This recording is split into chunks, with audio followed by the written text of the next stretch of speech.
Olá, prezados irmãos da Igreja Batista Moriá. Para quem não me conhece, meu nome é Armando. E hoje é com muita alegria que eu te convido para iniciarmos mais um culto de adoração e celebração ao nosso Pai Celestial. Como neste mês de agosto comemoramos o Dia dos Pais, quero meditar com você, bem rapidamente, o que está escrito em João capítulo 1, versículo 12. Leremos. Mas a todos quantos o receberam, deu-lhes o poder de serem feitos filhos de Deus, aos que creem no seu nome.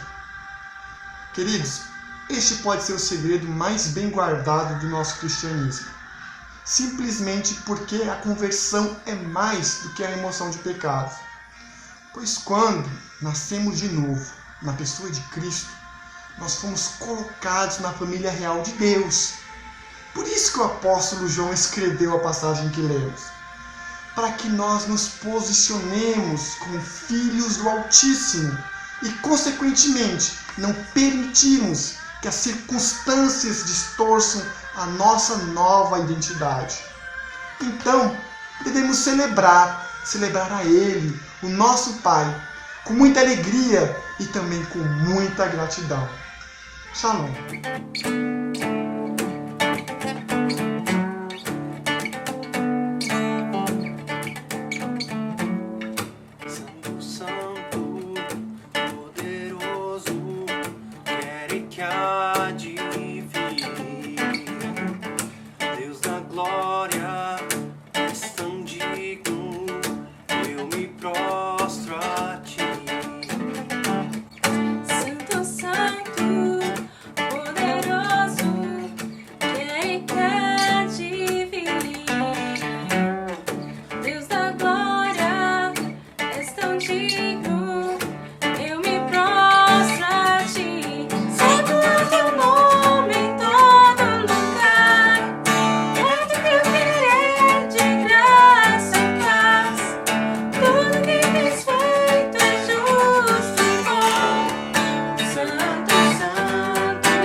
Senhor nosso Deus, Pai eterno, todo-poderoso, queremos dar graças ao teu santo nome pelas tuas misericórdias, pelo teu amor, pela tua ajuda, pela tua bondade no coração de todos, ó Pai. O Senhor é aquele que não discrimina ninguém, que não rejeita ninguém, mas pelo contrário, o Senhor abraça a todos, ó Pai. O Senhor realmente se coloca diante de todos com o teu poder. E neste momento, ó Deus, eu quero clamar e suplicar o teu santo nome, que todos sejam fortalecidos no teu poder, ó Pai. Abençoe a família Moriá, ó Deus querido, cada membro, cada vida, cada coração, cada amigo, ó Deus da Igreja Moriá, vizinhos, ó Pai, seja quem for, que realmente esse fortalecimento venha dos altos céus para estas vidas, ó Pai.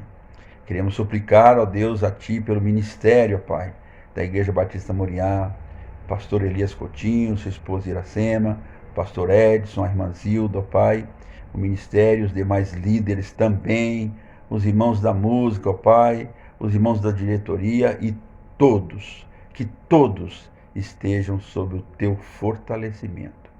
E já na certeza, ó Pai, que o Senhor vai dar essa bênção para todos os corações. Nós estamos agradecidos e oramos em nome de Jesus Cristo. Amém. Amém.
Boa noite, queridos irmãos da Igreja Batista Moriá. E boa noite também aos amigos da igreja que assistem aos cultos conosco.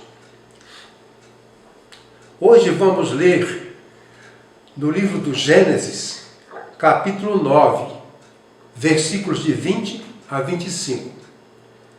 Esse texto foi sugerido pela irmã Célia, sobrinha da irmã Lucinda e da irmã Ruth.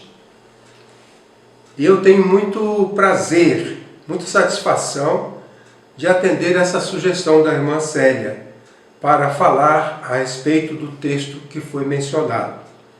Convido a todos para prestar atenção à leitura desta passagem que é escolhida para hoje. E começou Noé a cultivar a terra e plantou uma vinha. Bebeu do vinho e embriagou-se, e achava-se nu dentro da sua tenda. E Cã, pai de Canaã, viu a nudez de seu pai e o contou a seus 2 irmãos, que estavam fora. Então, tomaram Sem e Jafé uma capa e puseram-na sobre os seus ombros. E andando virados para trás, cobriram a nudez de seu pai, tendo os rostos virados, de maneira que não viram a nudez de seu pai. Despertado que foi do seu vinho, soube Noé o que o seu filho mais moço lhe fizera, e disse: Maldito seja Canaã, servo dos servos será de seus irmãos.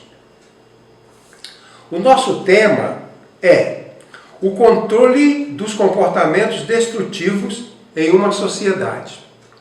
O controle dos comportamentos destrutivos em uma sociedade. A ideia central, aquela ideia que precisa ficar guardada e praticada, diz o seguinte: os comportamentos destrutivos em uma sociedade precisam ser coibidos. Sociedade humana é um grupo organizado de pessoas sujeitas às mesmas normas de comportamento, com a finalidade de sobrevivência. A sobrevivência de uma sociedade, seja uma família, uma igreja ou uma nação, depende do comportamento de cada um dos seus membros. Por isso é preciso que sejam coibidos os comportamentos destrutivos. Para compreendermos melhor esta passagem, nós precisamos começar falando do trabalho de Moisés. Foi Moisés quem escreveu esta passagem.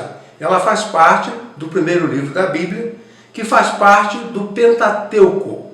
Pentateuco é a coleção dos 5 primeiros livros da Bíblia que foram escritos por Moisés.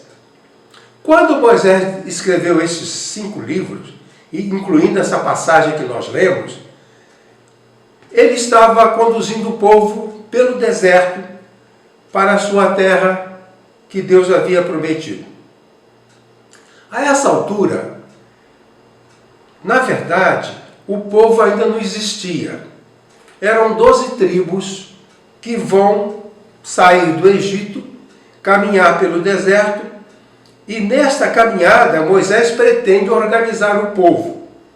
O povo de Israel foi organizado no deserto. Esse povo surgiu no deserto. Durante 40 anos, Moisés trouxe princípios, normas, ensinamentos e estabeleceu a organização da sociedade israelita, do povo israelita. Então era de interesse de Moisés que o povo conhecesse os princípios que iam permitir ao povo se organizar como nação e, ao mesmo tempo, esse povo iria ser o povo de Deus. Então, Moisés reescreveu esta passagem e certamente o povo que ele estava formando no deserto tomou conhecimento deste evento. Noé se torna bêbado, embriagado, e tem um conflito por causa desta experiência de embriaguez. Vamos nos lembrar de que Moisés está formando o povo de Deus. E esse povo precisa de compreender e acolher as normas que Moisés estabeleceu.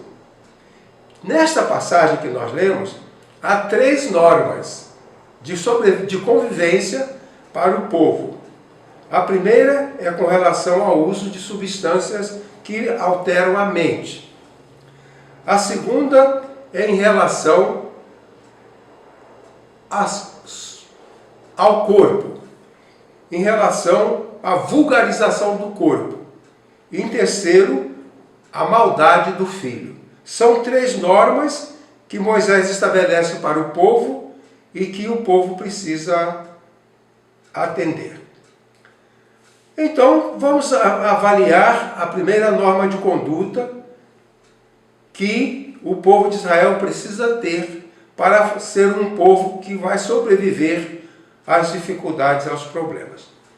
Para a sobrevivência de uma sociedade, é necessário coibir abuso de substâncias que perturbam o funcionamento da mente. Então, essa passagem diz que para a sobrevivência de uma sociedade é necessário coibir abuso de substâncias que perturbam a mente. O que diz o texto? Noé bebeu do vinho, embriagou-se e achava-se nu dentro da sua tenda. É claro, então, que esse evento, é necessário que essa situação seja coibida. Um homem se embriaga, bebe muito vinho, fica embriagado, fica meio inconsciente e fica nu dentro da sua tenda.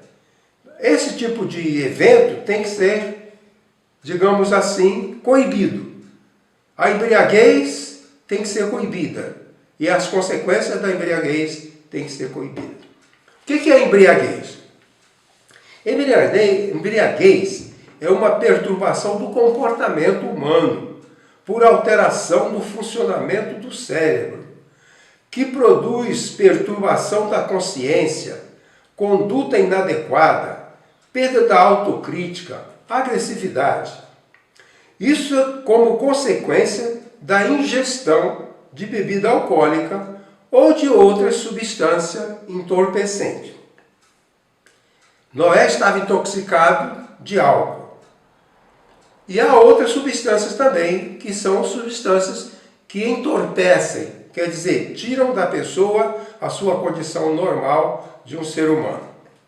2 comentários sobre isso. Primeiro, o uso de substância entorpecente estava associado à feitiçaria. Moisés queria combater o uso de entorpecentes e, ao mesmo tempo, queria combater a feitiçaria. A palavra farmaqueia significa droga ou feitiçaria. Então, no passado, quando se falava de droga ou se falava de feitiçaria, a palavra era farmaqueia. Ambas, a droga e a feitiçaria, produziam dano à sociedade, porque causavam nas pessoas violência e loucura. Então, tanto o uso de entorpecente quanto a feitiçaria produzem na sociedade violência e loucura. Por isso é óbvio, Moisés não vai querer que entre o seu povo exista a prática do uso de entorpecente ou a prática da violência. E esses 2 elementos são condenados na lei de Moisés. Em segundo lugar, a condenação ao abuso de drogas e entorpecentes é também condenação à feitiçaria. Ambas, tanto o uso de entorpecente quanto a prática da feitiçaria, produzem no ser humano a abertura da mente para a ação do mal. A embriaguez e a feitiçaria não fazem bem. Então elas precisavam ser coibidas. Vocês conhecem, todos nós conhecemos, o efeito diário da embriaguez. Pessoas tomam bebida alcoólica ou outras drogas e saem com seus carros, matam pessoas e se matam, ferem pessoas e se ferem. Então nós não podemos achar que embriaguez é uma coisa saudável. Não podemos achar que estar entorpecido por drogas é uma coisa benéfica para a sociedade. Pelo contrário, prejudicam a sociedade. 2 coisas ainda para comentar. As drogas produzem loucura, as psicoses. Muitas pessoas são internadas em hospital psiquiátrico por psicose, loucura, causada pela ingestão de drogas ou de álcool. Eu tinha um paciente que morreu, não tinha mais do que 35 anos. Ele, durante um dia inteiro, ele bebeu 2 litros de uísque e fumou e usou cocaína continuamente. Ele entrou em coma, foi internado e morreu. Então, o uso de entorpecentes faz mal para a sociedade, faz mal para a saúde. Moisés está querendo lembrar para o seu povo a história de Noé e querendo dizer que essa história não pode se repetir. Por outro lado, a feitiçaria produz uma perturbação mental grave. Algumas práticas de feitiçaria produzem loucura e doença mental. Vocês já devem ter ouvido falar, porque aparece muito na televisão, sobre os zumbis. Os zumbis são pessoas alteradas. São pessoas que, por causa que vítimas da feitiçaria, passam a ser seres humanos anormais. O zumbi acredita que está morto, mas ainda assim faz coisas e até trabalha. A loucura pela droga existe na sociedade e a loucura pela feitiçaria também existe.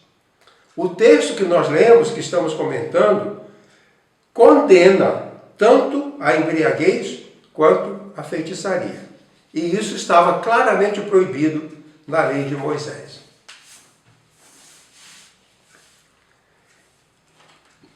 A outra prática que encontramos no texto, que deveria ser condenada e coibida, é a prática da vulgarização do corpo.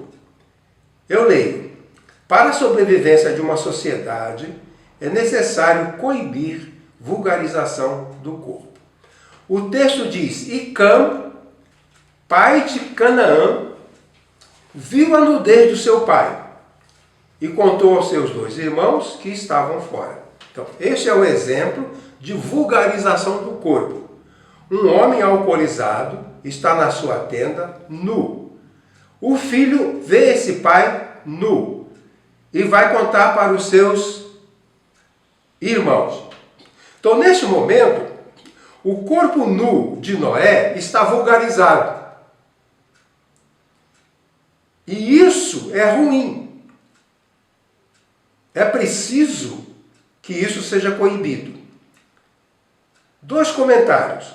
A vulgarização do corpo decorre da falta de pudor.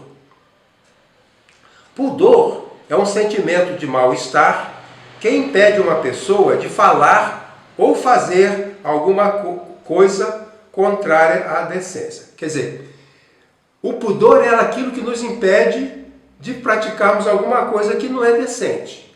No caso, uma pessoa bêbada, uma pessoa alcoolizada, ou uma pessoa sob droga, que não cuida do seu corpo, não protege o seu corpo, é uma pessoa que está vulgarizando o seu corpo. O pudor surge, esse sentimento de pudor, surge com a evolução do ser humano. A Bíblia é muito interessante para mostrar isso. Na primeira fase, Adão e Eva não tinham pudor. Eles estavam nus e não se envergonhavam. Isso encontramos no livro do Gênesis. Depois, no processo, com o passar do tempo, eles passaram a ter pudor. Perceberam a nudez e passaram a ter vergonha. E construíram tangas com folha de figueira. Então, na primeira fase, eles não têm pudor, agora eles têm um pudor. Eles constroem roupa, constroem tangas de folha de figueira. Mais tarde, no versículo 21, consta que Deus fez roupa para eles. Então, eles não estavam satisfeitos. É a mesma coisa que um homem andar na rua de sunga. Ele não está totalmente nu, mas aquilo não é suficiente. Então, a roupa de folha de figueira cobria alguma coisa, mas não cobria totalmente. Então, Deus fez para eles roupa de peles de animais. É muito interessante de observar que essa é a primeira assistência pessoal de Deus. Deus assiste Noé Deus assiste Adão e Eva, cobrindo, fazendo roupa para eles. Então, Deus vem atender a sua necessidade de roupa e cuidar da sua questão de pudor. Então, a primeira assistência, repetindo, a primeira assistência de Deus, a primeira assistência direta de Deus é fazendo roupa. Então, Deus não queria que Adão e Eva sentissem o seu corpo vulgarizado. Então, Deus fez para eles roupa. Em segundo lugar, numa sociedade psicologicamente e moralmente saudável, as pessoas valorizam seus corpos. A valorização dos corpos inclui aceitação do corpo, recato e proteção. Quando uma pessoa não cuida do seu corpo, fica na rua tomando chuva, ela é ferida, o seu corpo é sujo, não toma banho, isso é vulgarização, porque o corpo não é cuidado.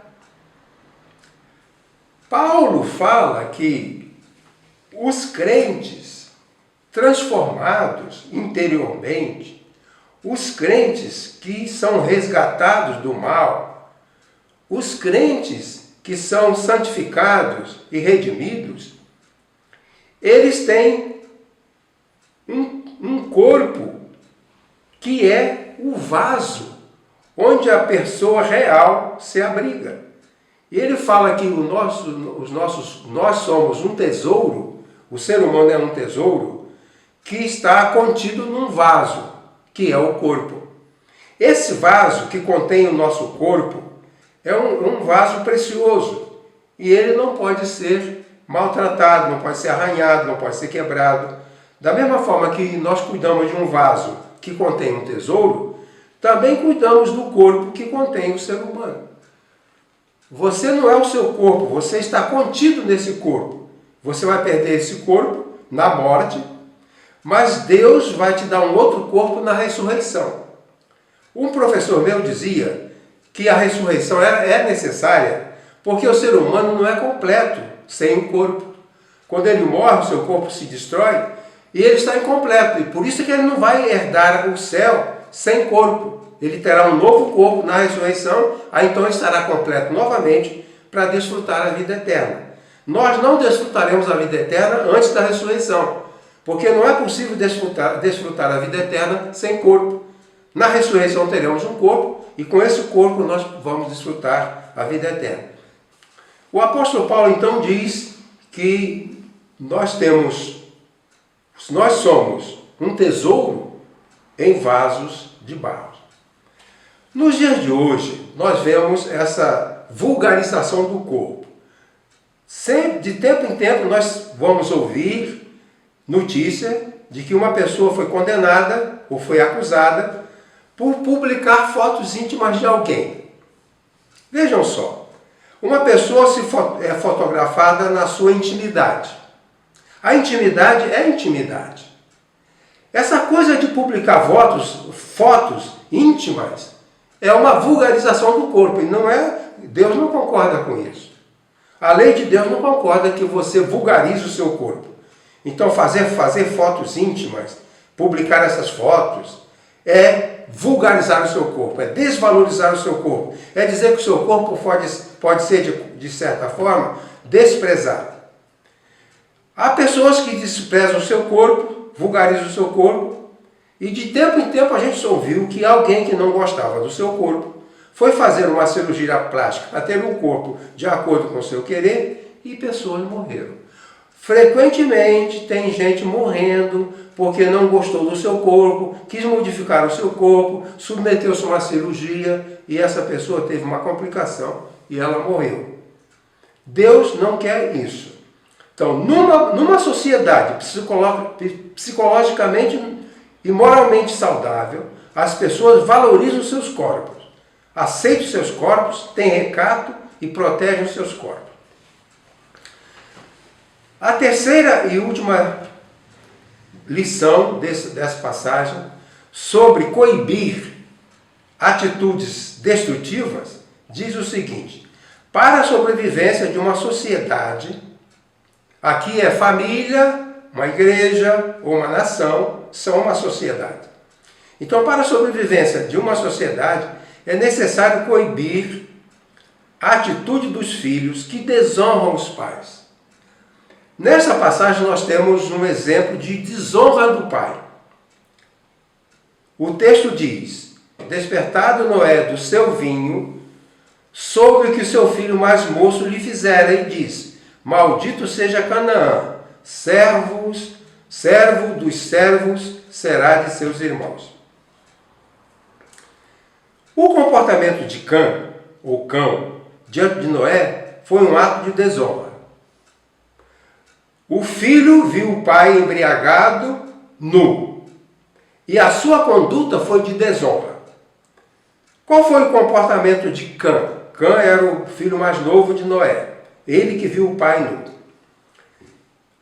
Cã, que viu o pai nu, se divertiu com a vergonha do seu pai. Ele se gloriou, ele fez uma gozação. Ele curtiu a vergonha do seu pai. Isso não é uma atitude aceitável para o povo de Deus. Quando alguém se envergonha e o outro se gloria. Segundo, Cã espalhou a notícia da vergonha de seu pai. Ele foi contar, ele foi espalhar.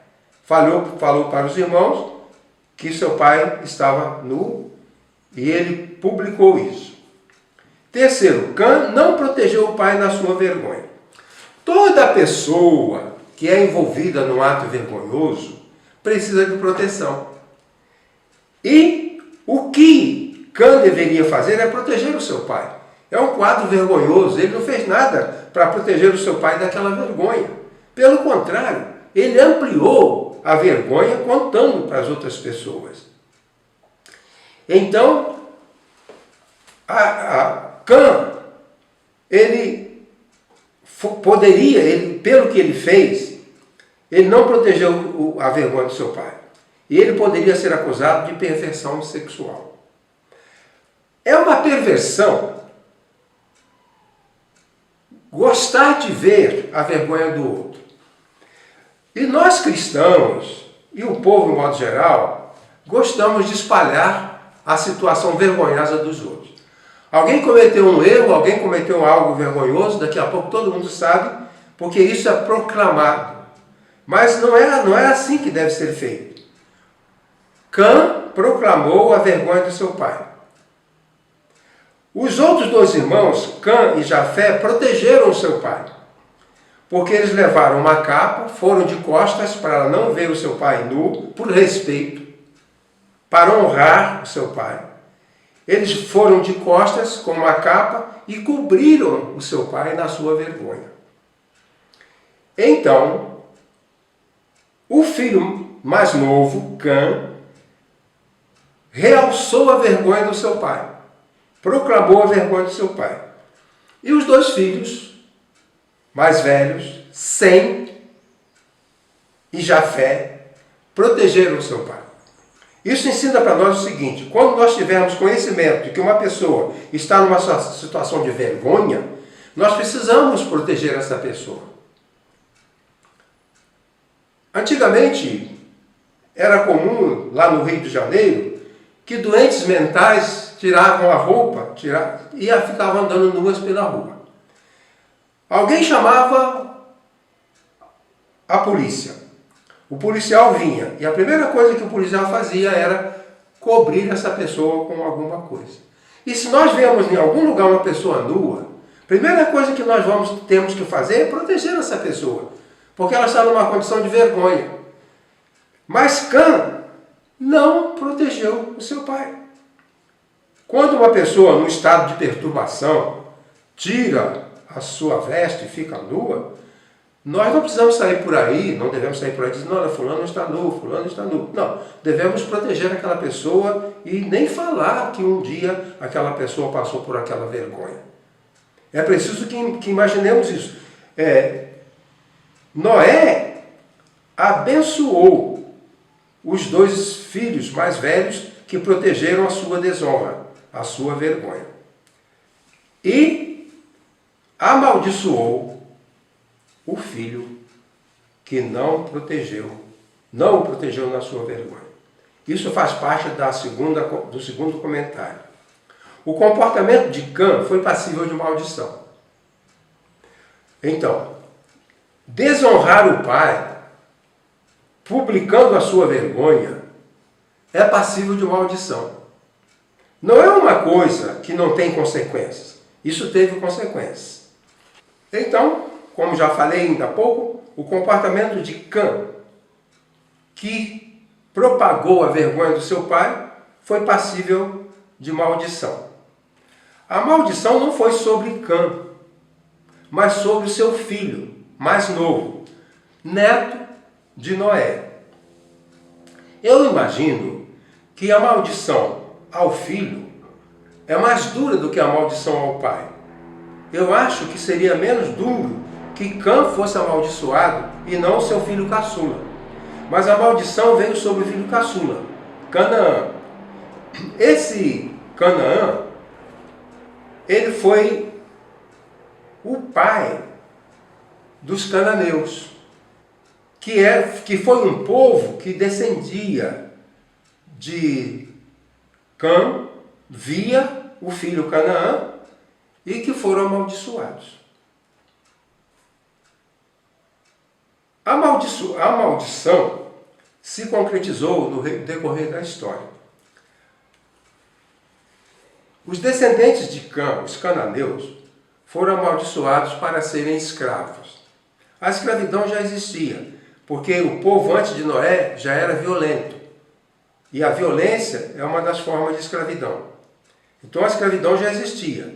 Agora Noé amaldiçoou a descendência do seu neto, Canaã, para a maldição. E no decorrer da história nós descobrimos que essa maldição se realizou. Noé viveu mais ou menos no ano 2000. Ele amaldiçoou o neto, Canaã. No ano de 1400, por volta de 1400 a.C., portanto 600 anos depois, Josué escravizou os gibeonitas, que eram descendentes dos cananeus, descendentes de Cã. Em Josué 9:27 consta que Israel, o povo de Israel, na liderança de Josué, é bom lembrar que Israel era descendente de Sem, do filho mais velho. Era semita. E os descendentes de Canaã eram cananeus. Então os semitas, que eram liderados por Josué, escravizaram os cananeus, representados pelos gibeonitas. Josué condenou os cananeus, ou seja, os descendentes de Canaã, ao trabalho forçado, a trazer água para o povo e fornecer lenha. Os cananeus, escravizados por Josué, precisavam fornecer água para a nação e também fornecer lenha.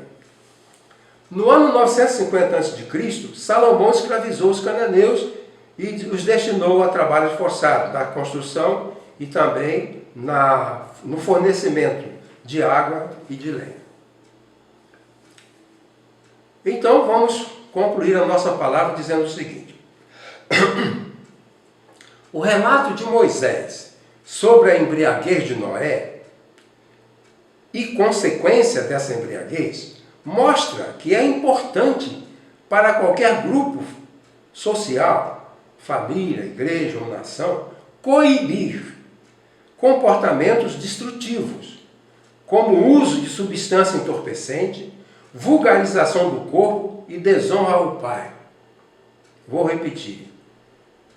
O relato de Moisés sobre a embriaguez de Noé e consequência dessa embriaguez mostra que é importante para qualquer grupo social, família, igreja ou nação, coibir comportamentos destrutivos, como o uso de substância entorpecente, vulgarização do corpo e a desonra ao pai. Essa coibição trará a preservação da saúde mental, manterá a dignidade do corpo e o respeito ao pai como aquele que é responsável por ajustar a personalidade do filho. Então, minha palavra era essa. Espero que Deus nos abençoe e nos ajude a coibir tudo aquilo que é ruim para a gente. O que for ruim na família deve ser coibido. O que for ruim para a igreja deve ser coibido. O que for ruim para a sociedade precisa ser coibido. Então nós falamos de três práticas que têm que ser coibidas para que uma sociedade tenha saúde mental, saúde emocional, saúde física e possa agradar a Deus. Como disse no início, foi uma satisfação falar sobre essa passagem por sugestão da irmã Célia. E que o Senhor abençoe a todos nós e nos dê entendimento, discernimento e uma disposição para um comportamento que Deus aprova e que seja bom para a nossa sobrevivência como seus filhos. Amém.